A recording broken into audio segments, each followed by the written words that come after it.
Dear daughter, I'm writing this because there's something that needs to be said before you get swayed by smiles and sweet words. A warning. A trap that many don't see until it's too late. It was a summer night. I was sitting at a cafe, the smell of fresh coffee in the air, the soft sunlight filtering through the trees. He arrived with a wide smile and a charming way of speaking. In minutes, everything seemed perfect. He filled me with compliments, making it seem like I was the only woman in the world. My friend said I was lucky, but there was a detail I overlooked: his intensity, that passion that felt so strong. And then, in a casual conversation, he said, "You are everything I've been looking for." At first, this seemed wonderful, the feeling of being desired, valued. But over time, the pressure began to mount.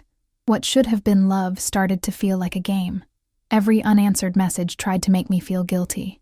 The need to please became urgent. Deep down, a voice whispered that something was wrong. That moment was crucial. I realized that the flowers and gifts were like invisible chains.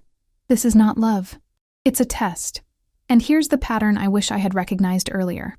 The sign. When every affectionate gesture starts to come with obligations. The translation. Excessive affection isn't always a genuine expression of love, but can be disguised control. The boundary. You have the right to define what love is for you. If you feel pressure, step back. Remember this. Sweet isn't always safe. If you ever feel trapped in a relationship with too much affection, take a closer look. True connection doesn't come with subtle threats. Love should be light. It should set you free. I ignored the signs, thinking that the compliments only reflected his love for me. But over time, I realized that the flowers were a kind of currency. He was becoming more and more possessive, and the pressure came with smiles. The sweet poison was rooted in promises, always delivered with a charming tone. I wanted to believe we were special, that we were different. One night, we were at a bar.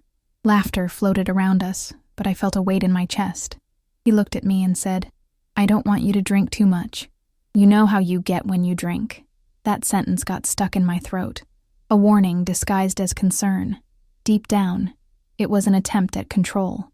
I smiled, but his eyes weren't smiling. I felt small. The freedom I thought I had turned into a burden. I started to feel like a performer on a stage, trying to please an audience that never seemed satisfied. What was once lightness was now a spectacle. I was playing a role written by him, not realizing I had lost the script. And then the conversations became more intense. The sweet words turned into subtle demands. Each time he complimented me, a new pattern formed. "You're so amazing, but..." There was always a but, a gentle criticism hidden between the lines. The first time I noticed this was a shock. I was so immersed in the illusion of love that I didn't see the plot twist approaching. He turned to me, and with a smile said, "You know I don't like sharing, right?" I laughed nervously, but his smile wasn't playful. My mind started to work, piecing things together. Each gesture that made me feel special carried an unspoken expectation, and that became a burden. When I failed to meet those expectations, the atmosphere changed. A tense silence would fall, as if the birds stopped singing and everything around us grew heavy. What should have been love now felt like a crystal prison. Beautiful, but suffocating. I remember one dinner when my phone buzzed. It was a message from a friend, and I hesitated before looking. He noticed. "Are you sure you want this? You know you can tell me if you're not comfortable, right?" The words seemed like an invitation, but they carried a different undertone. Fear sprouted like a weed in my heart. That night, the true epiphany arrived. As I looked at his expression, something within me snapped. The soft light of the chandeliers reflected in his eyes, but I didn't see love there. What I saw was a man who, even in joyful moments, subtly manipulated me.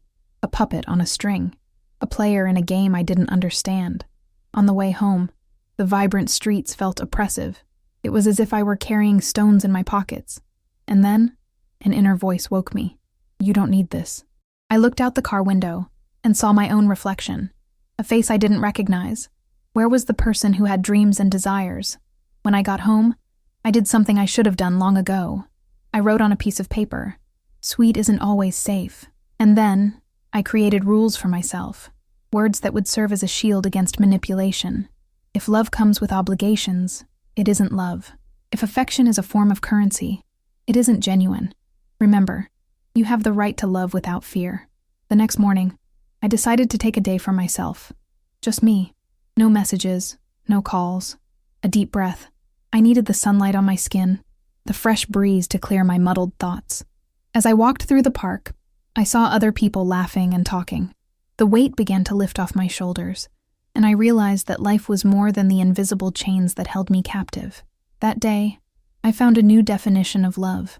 Love that doesn't require payment. Love that doesn't make you feel like you need to apologize for existing. Love that allows the freedom to simply be. It was a simple, yet powerful moment. And when I returned home, something had changed. The perspective was no longer just about him. It was about me. True love doesn't devour your identity. It celebrates it. It doesn't turn your smile into a mask, but lets it shine fully. If you ever feel like you need to give more than you receive, ask yourself, where am I losing myself? If one day you find yourself among flowers and smiles that don't feel right, remember this and always choose yourself. That is the only rule that matters. Because love should be a space where your soul breathes, not a chamber of silent echoes. And dear daughter, the truth is that you must never forget that true beauty lies in the freedom to be who you really are.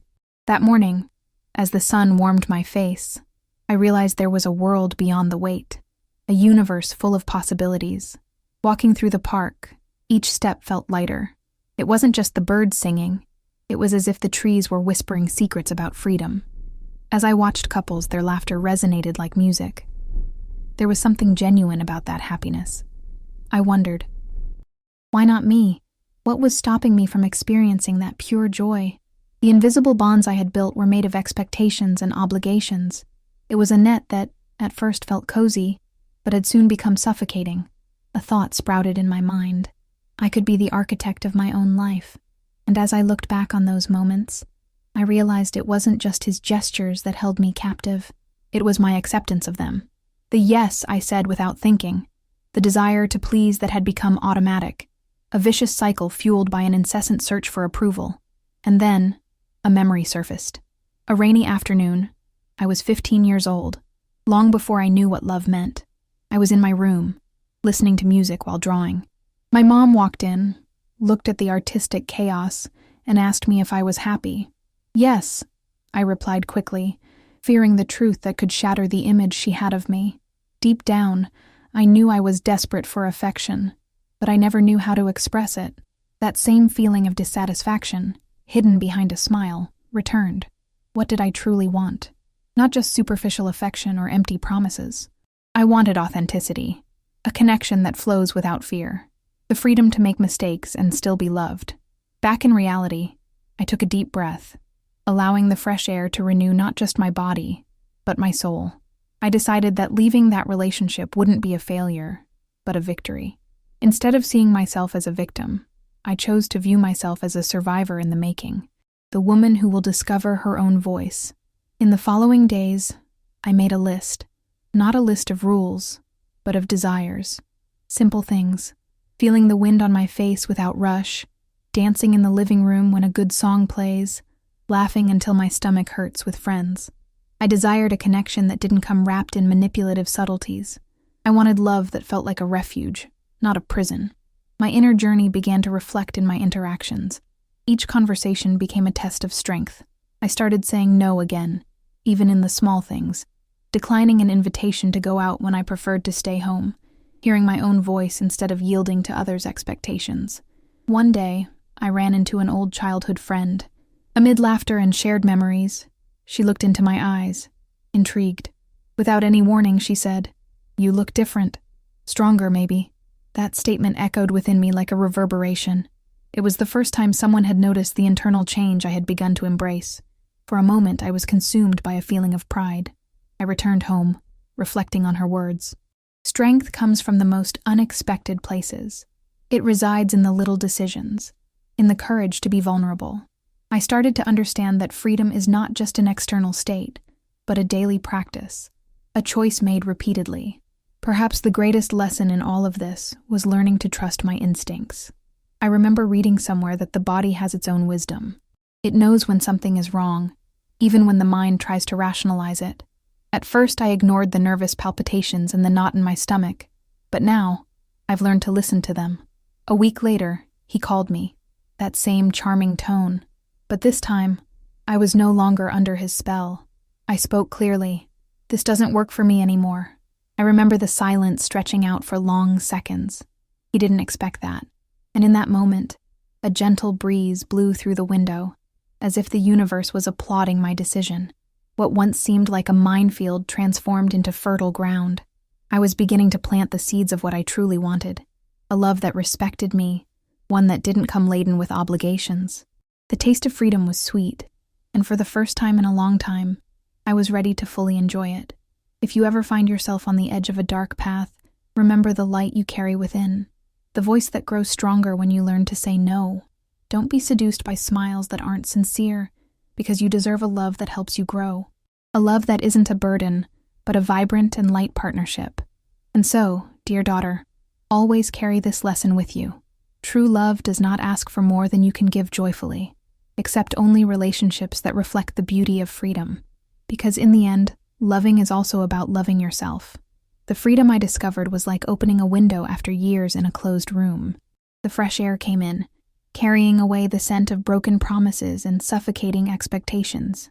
But there was something deeper calling me, a desire not just to be free, but to be true. One night, as I reflected on the new feelings beginning to blossom, I sat down with a notebook and a pen.